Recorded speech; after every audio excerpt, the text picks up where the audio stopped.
बांग्लादेश में भूचाल, खलीदा जिया आईसीयू में और राजनीति बारूद के ढेर पर बांग्लादेश। क्या देश एक नए टकराव की दहलीज पर है? क्या वाकई किसी बड़े खेल की शुरुआत हो चुकी है? नमस्कार, मैं हूं आदर्श, आप देख रहे हैं बॉर्डर वॉच। बांग्लादेश 2025 का आखिरी महीना ढाका के सबसे व्यस्त मेडिकल कॉम्प्लेक्स के बाहर भारी भीड़ जमा है। बीएनपी के कार्यकर्ता, बुजुर्ग समर्थक, पार्टी नेता और हर तरफ चिंतित चेहरे। देश की सबसे प्रभावशाली महिला नेताओं में से एक बेगम खालिदा जिया जिंदगी और मौत के बीच झूल रही हैं। उनकी हालत इतनी गंभीर है कि डॉक्टरों ने परिवार को साफ शब्दों में बता दिया कि सिचुएशन एक्सट्रीमली क्रिटिकल। और इस एक वाक्य ने बांग्लादेश की पूरी राजनीति को हिला दिया है। रविवार रात अचानक तेज सीने के दर्द के साथ उन्हें अस्पताल लाया गया। डॉक्टरों का कहना है कि गंभीर इन्फेक्शन, दिल और फेफड़े दोनों पर असर, गिरती ऑक्सीजन, बढ़ती जटिलताएं, उम्र के कारण रिकवरी की उम्मीद बेहद कम। बीएनपी के महासचिव मिर्जा फखरुल इस्लाम ने मीडिया से कहा कि देश के हर कोने से दुआ की जा रही है। आज मस्जिदों में उनकी सेहत के लिए विशेष नमाज अता की गई। अस्पताल के बाहर पार्टी नेताओं का सैलाब उमड़ा है। हर किसी को डर है कि ये सिर्फ एक मेडिकल इमरजेंसी नहीं, ये बांग्लादेश की राजनीति का निर्णायक मोड़ हो सकता है। खलीदा जिया का राजनीतिक सफर सिर्फ एक नेता का सफर नहीं रहा, ये बांग्लादेश की सत्ता, संघर्ष और साजिशों की पूरी कहानी है। 2 बार देश की प्रधानमंत्री, लंबे समय तक बीएनपी की सबसे मजबूत आवाज, शेख हसीना की कट्टर राजनीतिक प्रतिद्वंदी, भ्रष्टाचार केस, गिरफ्तारी, जेल, बीमारी, सबका सामना, तख्ता पलट के बाद रिहाई और फिर राजनीति में वापसी की तैयारी। उनका प्रस्थान न सिर्फ बीएनपी के लिए बल्कि पूरे राजनीतिक संतुलन के लिए भूकंप जैसा हो सकता है।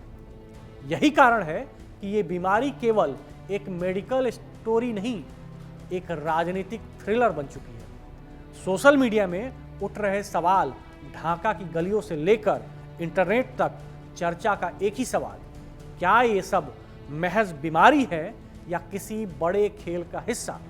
क्या सभी को रास्ते से हटाने की साजिश है?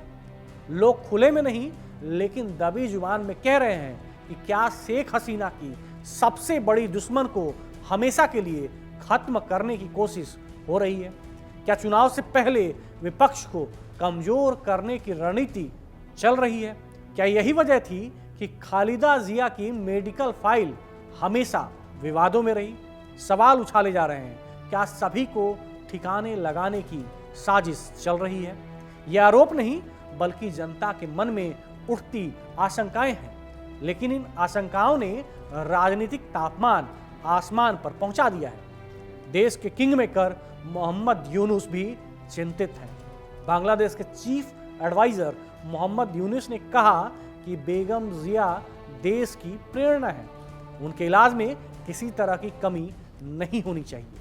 लेकिन राजनीतिक जानकार कहते हैं कि यूनुस का चिंतित होना ही चिंता की असली वजह है, क्योंकि बांग्लादेश के मौजूदा राजनीतिक ढांचे में यूनुस सिर्फ सलाहकार नहीं, देश के संकट काल के मुख्य निर्णायक कर्ता हैं। और यहां से कहानी एक नया मोड़ लेती है कि बांग्लादेश क्या गृह युद्ध की ओर बढ़ रहा है।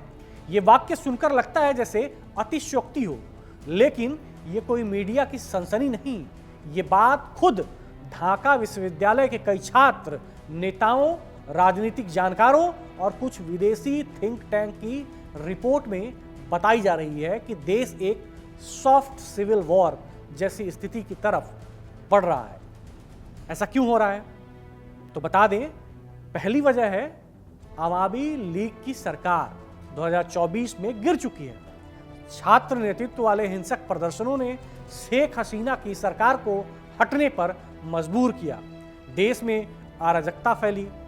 दूसरा, नई सत्ता संरचना अस्थायी और अस्थिर यूनिस की अंतरिम सरकार पर जनता का भरोसा आधा अधूरा है। तीसरा, धार्मिक संगठन सिर उठा रहे हैं। कई मजबूत मजहबी ताकतें सड़कों पर हैं, राजनीति में घुसने की कोशिश कर रही हैं और सत्ता के खालीपन को अवसर की तरह देख रही हैं। ये वही ताकतें हैं जिनके बढ़ने से देश में गृह युद्ध जैसे हालात की चर्चा तेज हो गई है। चौथा कारण है, बीएनपी के नेता कहते हैं कि अगर खालिदा को कुछ हुआ तो देश फट जाएगा। खालिदा जिया सिर्फ एक नेता नहीं है, बीएनपी के लिए प्रतीक हैं। उनकी बीमारी बीएनपी के समर्थकों में उबाल पैदा कर रही है। सोशल मीडिया पर बार बार उठ रहा सवाल, क्या हसीना को डर है कि वापसी की राह में खालिदा सबसे बड़ी बाधा है? क्या हसीना को डर है कि वापसी की राह में खालिदा सबसे बड़ी बाधा है? क्योंकि हसीना चाहे तो 2026 चुनाव में वापसी की कोशिश कर सकती है।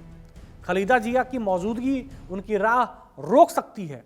बीएनपी अभी राजनीतिक उभार पर है और सत्ता में वापसी की संभावना मजबूत बताई जा रही है। कई जानकार तो ये भी कहते हैं कि अगर खालिदा जिया की मृत्यु होती है तो इसका राजनीतिक लाभ सबसे ज्यादा किसे होगा? हसीना को। लेकिन ये सिर्फ सार्वजनिक चर्चाएं हैं, आरोप नहीं। देश में एक धारणा तेजी से फैल रही है कि यूनुस बांग्लादेश को नई दिशा देने जा रहे हैं।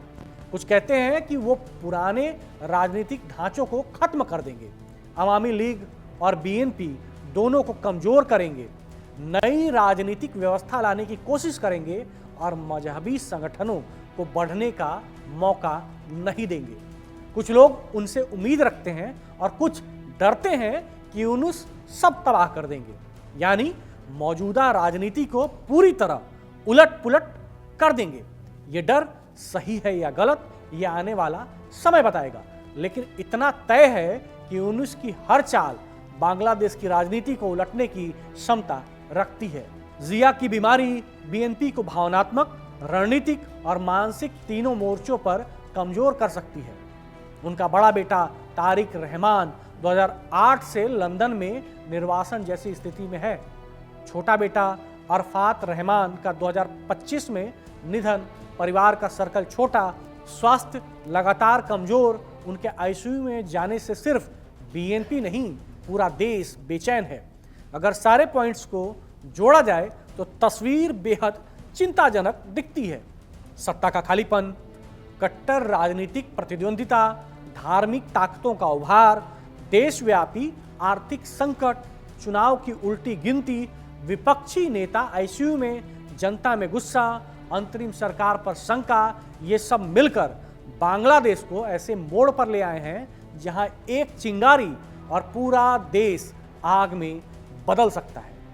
बांग्लादेश उबल रहा है और खालिदा जिया की सांसों पर टिका है पूरा राजनीतिक भविष्य। आज आईसीयू में जो महिला बेहोश पड़ी है वो सिर्फ बीएनपी की नेता नहीं, बांग्लादेश की राजनीतिक धुरी है। अगर वो बचती है, राजनीति नई दिशा लेगी। अगर नहीं बचती, देश को एक और रक्त रंजित राजनीति अध्याय का सामना करना पड़ सकता है। और यही वजह है कि आज बांग्लादेश पूछ रहा है कि क्या ये सब सिर्फ बीमारी है या किसी बहुत बड़ी राजनीतिक साजिश की शुरुआत।